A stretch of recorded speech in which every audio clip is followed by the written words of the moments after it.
hit like, comment, give us some love, something so we know you're here. Otherwise, be patient with us for 1 minute because it always takes a minute. And okay, I think it might be online. Super excited to talk about something that so many people are not sure where to go, what to do, or they've gotten denied, and we want to turn that denial into approval. So I'm happy to welcome Craig Rice with Patriots Credit Services. And we've been talking for the last few months about some of the different things that Craig and his team offer. And just kind of want to get started sharing some of that with you. And we'll have some continued series and continued questions I'm sure we'll be answering over time on this. Welcome, Craig. All right, thank you. Thank you, Aubra. It's always a pleasure to be a part of your team and be able to teach your audience and be able to help people along the way and the journey of home ownership. So it's fantastic because we get to share our knowledge together, and meet that same goal. So I myself, I've been doing this for over 26 years now. I'm the CEO of Patriots Credit Services. I have the whole board of directors. We even have an underwriting department and a legal department that's able to assist a little further in case we run into any complications that sometimes happens when it comes to credit on the consumer borrower side. So I've been doing this a long time, and I'm an X031 licensed loan originator to make sure that I met the certain standards of being able to also hold the same credentials as the people I work with. Now, that's no longer active, but I want to make sure at one point to get the test going, pass everything. But I've opened up offices in Florida, Miami. I've opened up offices in Los Angeles, Marshfield, Wisconsin, Rockford, Illinois. So we're kind of stretched along the United States to be able to extend the biggest reach we can and be able to help out as many people in education as possible. So again, I appreciate the time and being able to give me this opportunity. Yeah, and that's one of the things that we've been talking about is how, there's so many misconceptions out there and how, so many people just don't even know where to start. Or like I said, they've gotten denied or, they're told their credit's not high enough and they feel like they've been trying to build their credit for years and years. And there's not not an easy explanation or not an easy course out there to take to say, here's the steps you need to take. And that's one of the things that I was so excited to bring you on and talk about this, because you guys have this whole plan of how you give them the analysis and how you come up with this whole, okay, you need to do this, and here's why this is, and here's why that is. And so it's not just, go do this 1, 2, 3 things. It's so they understand in going forward also how they can help and build and, what's going to affect them in the future. Yeah, and that's great you bring that up, because when it comes down to it, each individual borrower has their own situation they're going through. Now, the goal is the same, but the program could be different. Their credit will be different, and their income may be different. So what we like to do is give out a free credit analysis. We go line by line on the credit report. The credit report doesn't even cost them money, and it doesn't drop their score. So when we go through it and review it line by line, we see what dropped the credit scores, what's holding the credit scores back from increasing, things they could do or steps that they could do to increase their scores on their own, but as well as how we could provide our professional assistance and to be able to getting them there quicker or even to gain higher credit scores throughout the process. So all of that is free. At that point, we have a targeted plan, and we're able to take our whole team and ultimately push that into effect and start working to, whether it may be building credit, remove negative accounts, or bottom line, getting the scores high enough for underwriting to be able to review it. So let me go back and make sure that people heard that. So free credit review. So you're going to pull their credit report, and it is not a hard pull that affects their credit score. And you're going to go through that with them for free, correct? Absolutely. And that's okay. the important thing, correct. That is because I know correct. some people are going to be like, wait, I think I heard that wrong. Hold on. They must be misspeaking here. I don't want to get to the guarantee yet. Right. Yep. So what's the underlying way, what's going on here? So Yeah. That's where, again, you start that education process. And then, like you said, then you're going to dive in and go, okay, there's something on your credit that needs to be removed. There's something that needs to be, disputed. There's something that we need to come up with a, payment plan. There's something that we need to work on, getting fixed or getting updated or getting accurate, right?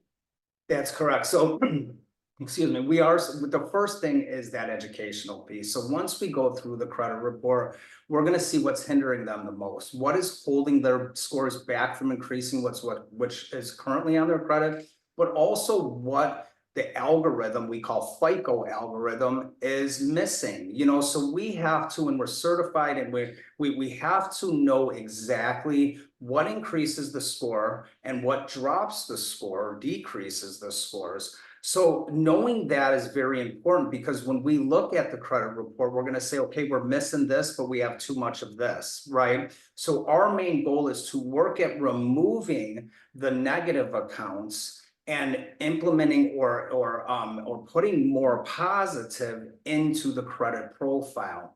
At the same time of us working together as a teammate or teams, we're able to increase the scores in many different areas. So there are, like you said, there's going to be situations where we're working to challenge the collection agencies. We're working to challenge TransUnion, Equifax, and Experian. We're working to update their records if it's a positive notation or impact to the credit scores. So there's many different things we're going to be able to do, like debt negotiation, student loan consolidation, debt reduction, and many other things that play a part into getting the scores high enough for the same shared goal of the homeowner approval. Right.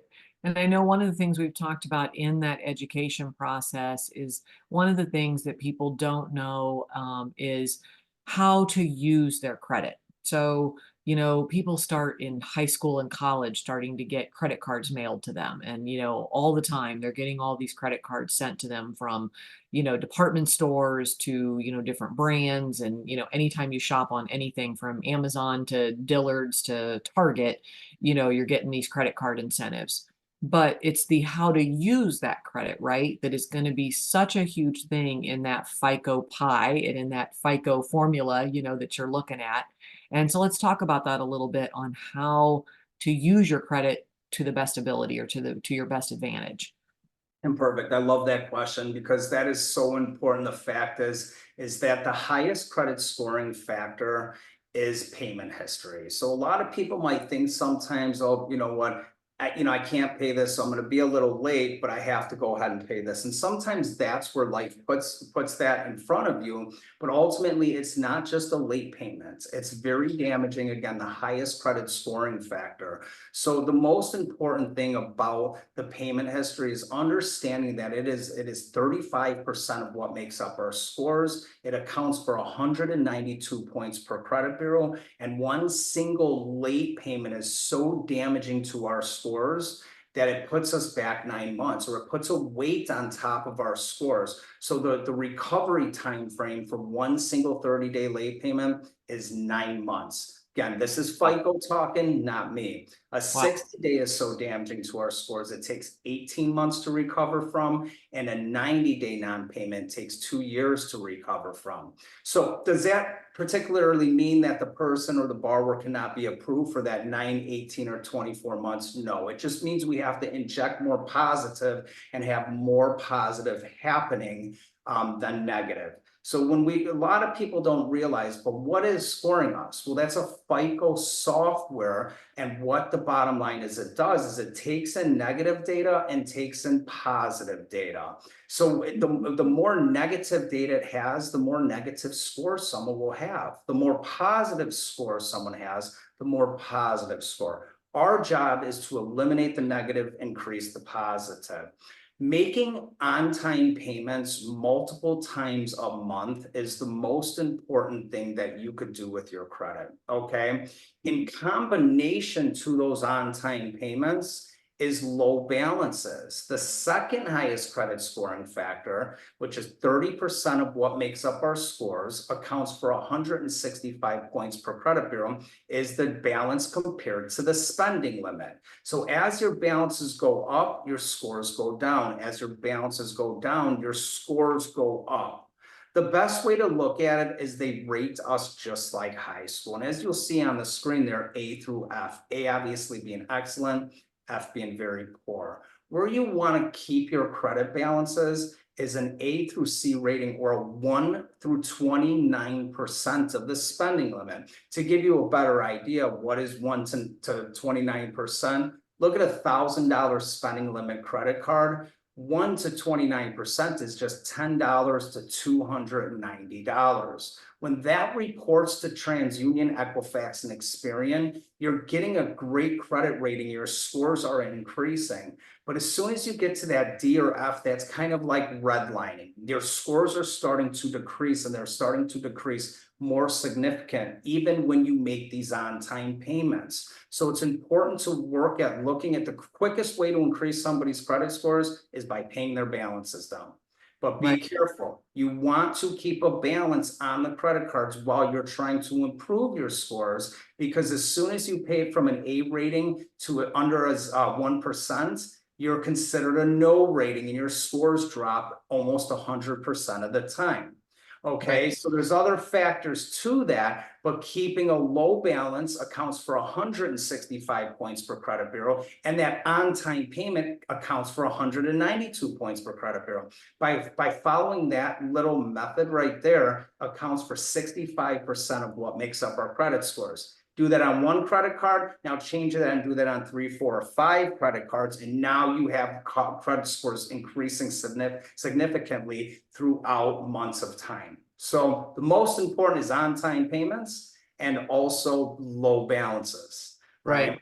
Well, and low use of the credit, like you said. So, because I used to have this misconception of, okay, I use my credit card all month and then I pay it off. But Mm-hmm. they're not looking at what I pay off every month. They're looking at my average daily balance. So, like you Yes. said, if I had a credit card with only $100 limit, then I need to use it between 10 and, $29. I need to have a very small, balance there and, have, or the $1,000, have a very small limit that I'm using, but I'm still using it because I'm also then showing that I can use my credit, make payments, use my credit, make payments, and that I'm not maxing out all my available credit because they look at, that risk factor of, well, this person's, maxing out every amount of credit they have every month. And so that's, such a huge factor. And a lot of people, like you said, are in that misconception of, well, I pay it off every month. So it's no big deal. It's zero balance. Well, it's not Yeah. zero daily balance. Yeah, So correct. And the activity is important to keep it between that 1 and 29%, but as well as, like you said, those on-time payments. They also have something called trended data now that they've been putting to use, testing it out as people, consumers don't know they're having direct checks and they're taking the data and they're figuring out how to lower the mortgage default rate. And what does that mean?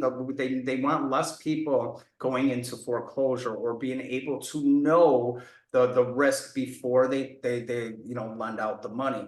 And how they do that now is they're starting to bring in Vantage Score 4.0 into the mortgage industry. So this used to be a consumer credit bureau or credit scoring model, but now they're going to start bringing it in. It should be the third or fourth quarter of this year. It could push out to the first quarter of next year. But what happens is the way you want to look at it is they look at your last 24 months of balances on the credit cards. And then they get the average balance throughout that 24 months. So it's called, again, trended data. So right now, you could have 23 months of high balances, not good, like you said, that's not good. But when they flip this switch and bring in Vantage Score 4.0, FICO 10 and FICO 10T, which means trended, what happens is right now you pay your credit card balance down from an F to an A. You may increase 20 points or even up to 165 points per credit bureau, but that's not what it's going to be when they flip this switch. They're just going to add that new balance into the trended 24 months of data, and they're going to give you your average balance, and now you only increase 2 to 5 points. So wow. it's important to keep your balances low and Right. continue to make those on-time payments. Credit Right. is there for a reason, and it's to basically show your ability to repay back, right? But as well as follow the terms and conditions, of the agreement. But yeah.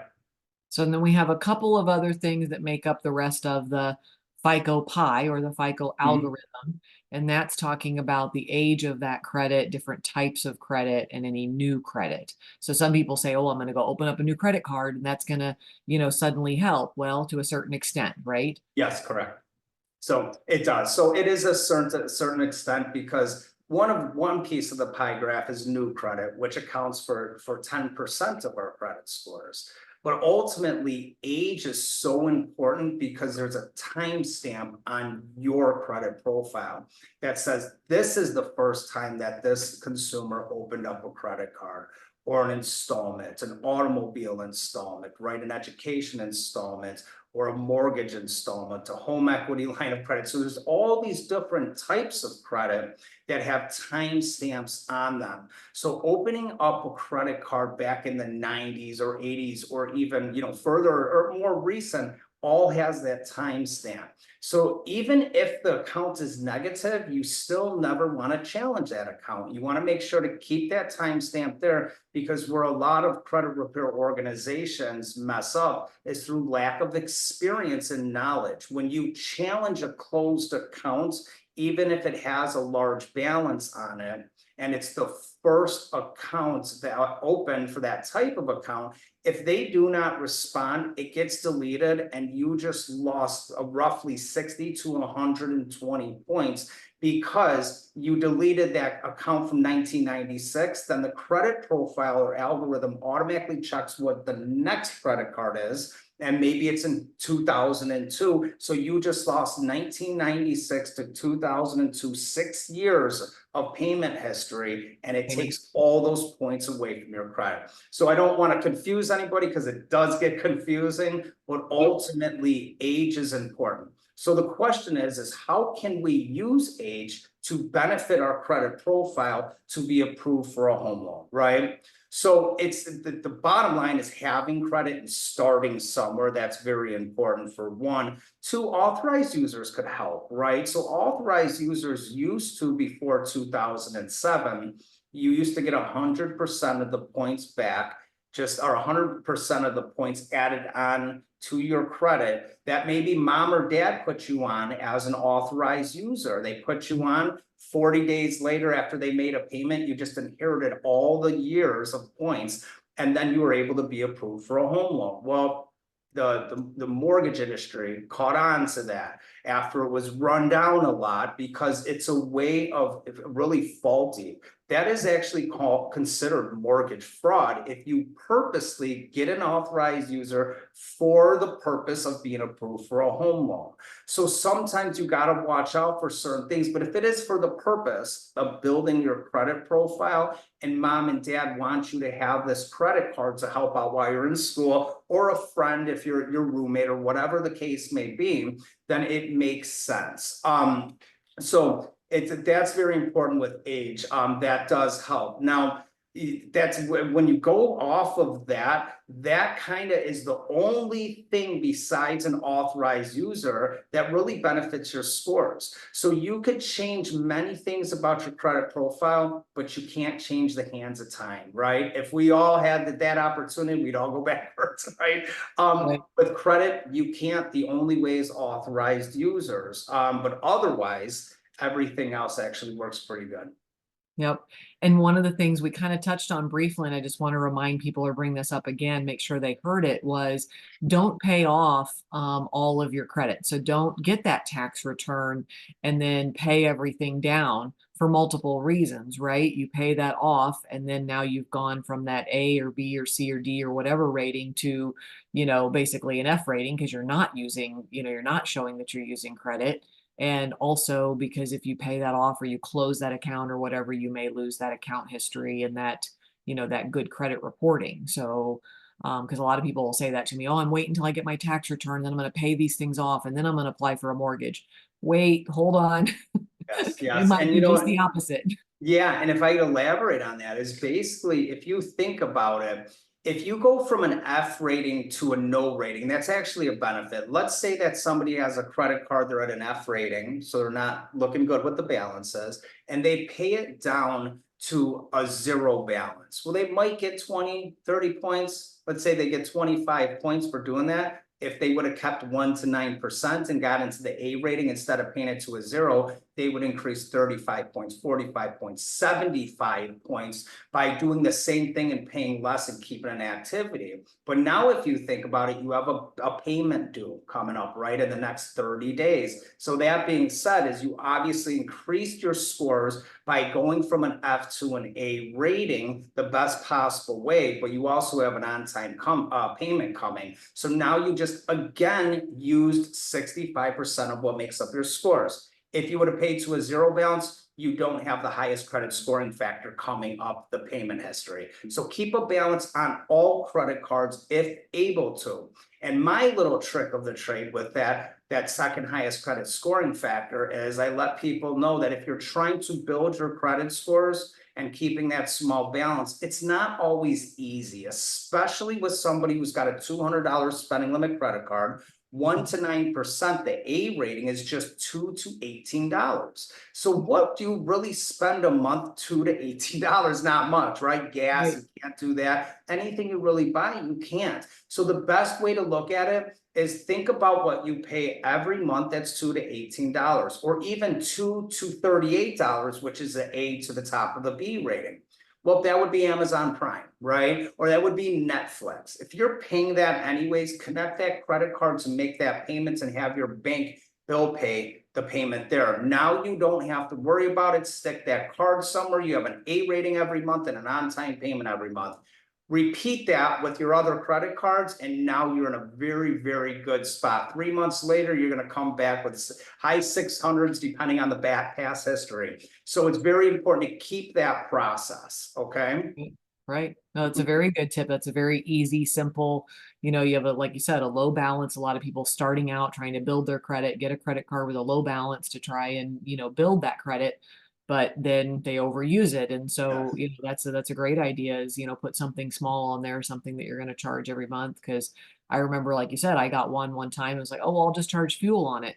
Well, you can't do that anymore. My fuel bill is, more than I agree. can put me in the F rating. So From one take. yeah, yeah, in one tank, absolutely. So yeah. Yeah, so it's so much good information. We're just getting started on some of this. We want to bring this as kind of a series to help people. Okay, this is where you get started. This is why your FICO score is where it is. This is, some little tips you can do on helping your FICO score. I'm going to put a link in here for a landing page, and I'll show people, it's just very simple. If they want to go to this site and start from bad credit to a homeowner or to low credit, whatever it is, it's not always bad credit. It's, no credit and low credit. Then, you'll just come here, you'll fill in your information. Craig and his team will be in touch. And then, they can start that process with the free evaluation and with the consult of your credit report and, go from there and then figure out what is it that you can do. Take some of these tips and use them. Talk to somebody before you go using your tax return as your payoff. And and I look forward to continuing. As you guys have questions, like what else do you want us to talk about, or what didn't we dive deep enough into? Leave a comment below, send us a private message. I'll tag Craig in here also to have his information. And just really hope this help somebody, and look forward to bringing more information from Craig on this and more on credit repairs. And thank you very much. I appreciate everybody listening and hitting that like button and be able to help other people by sharing or whatnot, help other people learn what you've just learned, but continue to follow. And we're going to even teach you more and get things going for everybody that's listening. Thank you, Yeah, Aubra. looking forward to it, Craig. Thank you All so right. much. All right. Bye-bye. All right, we're off live. Uh-oh, did I lose Craig? I think he logged off. Yep, I think so too. Okay, all right. Well, But I thought it was great. yeah, so that was, it went, so well, so easy, everything.